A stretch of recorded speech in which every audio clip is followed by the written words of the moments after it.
bell, and I appreciate you always for watching. So what I'm going to do is I'm going to continue in the book by Naomi Wolf, Facing the Beast, Courage, Faith, and Resistance in the Dark New Age. Now, the chapter I'm going to read from, a couple pages, inspired me to share.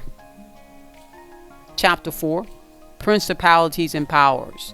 Now, of course, the first, if you are in a belief system, the predominant belief system, the first thing you think of is Ephesians 6, that we wrestle not against flesh and blood, but against principalities, powers, rulers of darkness of this age, spiritual wickedness in high places. Not even at low places, because I'm not part of that congregation.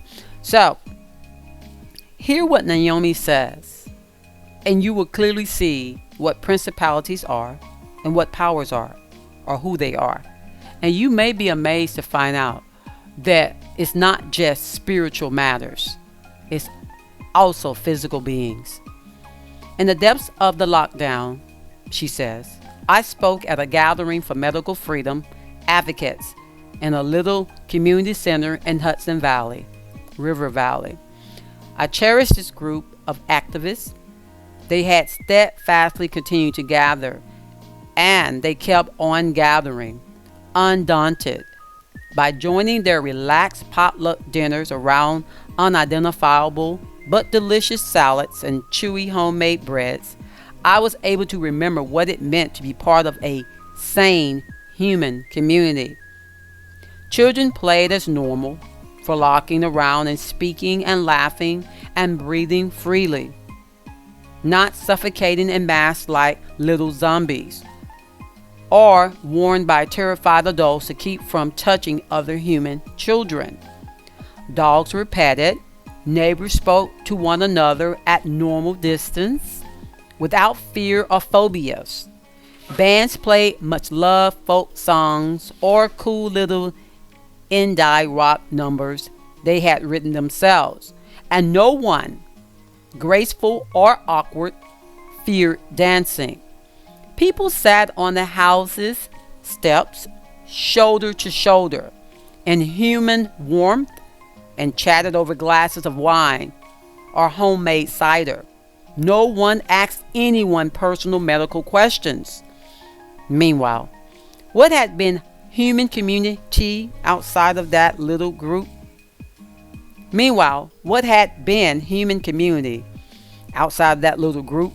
And outside other isolated normal communities, and outside of a handful of normal states in America, became more and more surreal, terrifying, and unrecognizable.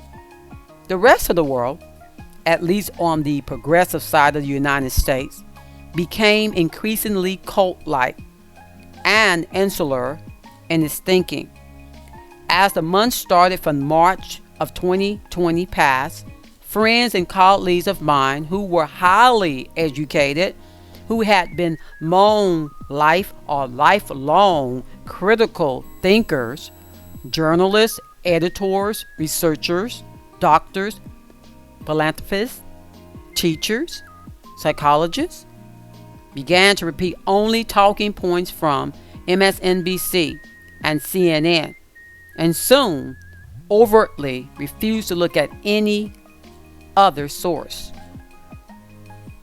Every peer-reviewed sources in medical journals, even CDC data, that contradicted those talking points,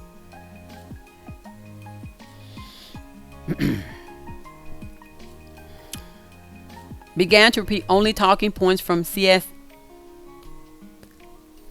Okay, let me start on that section. The rest of the world, at least on the progressive side of the United States, began increasingly cult-like and insular in its thinking. As the month started from March of 2020 passed, friends and colleagues of mine who were highly educated, who had been long life critical thinkers or lifelong critical thinkers, journalists, editors, researchers, doctors, philanthropists, teachers, psychiatrists, began to repeat only talking points from MSNBC and CNN, and soon overtly refused to look at any sources, even peer-reviewed sources and medical journals, even CDC data that contradicted those talking points. These people literally said to me, when I offered primary source evidence that challenged their views, I don't want to see that. Don't show it to me. Eventually, they started to say, this debate is over. Eventually, they would storm off or hang up. When I persisted, it became clear soon enough that if they absorbed information contrary to the narrative, it became clear soon enough that if they absorbed information contradictory,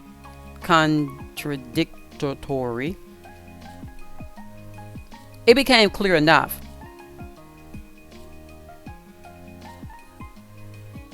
It became clear soon enough that if they absorbed information contradictory, goodness gracious, it became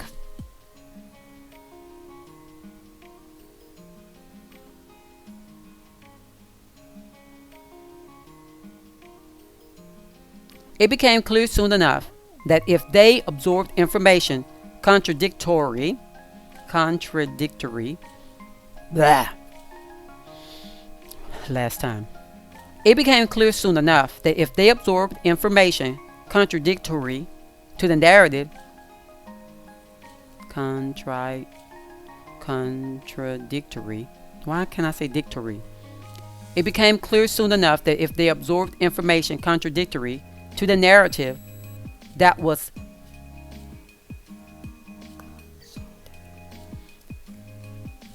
It became clear soon enough that if they absorbed information contradictory to the narrative that was consolidating, they risked losing social status, maybe even jobs. Doors would close. Opportunities would be lost. One well-educated woman told me she did not want to see any unsubstantiated information because she was afraid of being disinvited from her bridge club. Hence, the refrain, I don't want to see that. Don't show it to me. Friends and colleagues of mine who had been skeptical their whole adult lives of big agriculture, who only shopped at Whole Foods, who would never let their kids eat sugar or processed meat, or ingest a hint of red dye number 2 in candy, or eat candy itself, for that matter, and some cases lined up to inject into their bodies and then offer up the bodies of their minor children for the same reason. And Mr. N.A. genotherapy interjected, whose would not end for 2 more years. I can't say something. These parents announced on social media proudly that they had done this with the bodies of their children. When I pointed out gently that the trials would not end till 2023, they yelled at me and blocked me. Let me repeat that, people. When I pointed out gently that the trials of Mr. Na, I'm adding this, people. She said would not end till 2023. The trials of the safe and effective product would not end until 2023. The trial, the experiment, just because y'all know what I'm talking about. She said they yelled at me and blocked me. The progressive woke part of the ideological world, my people, my tribe, my whole life, became more and more uncritical, less and less able to reason. Friends and colleagues who were wellness oriented,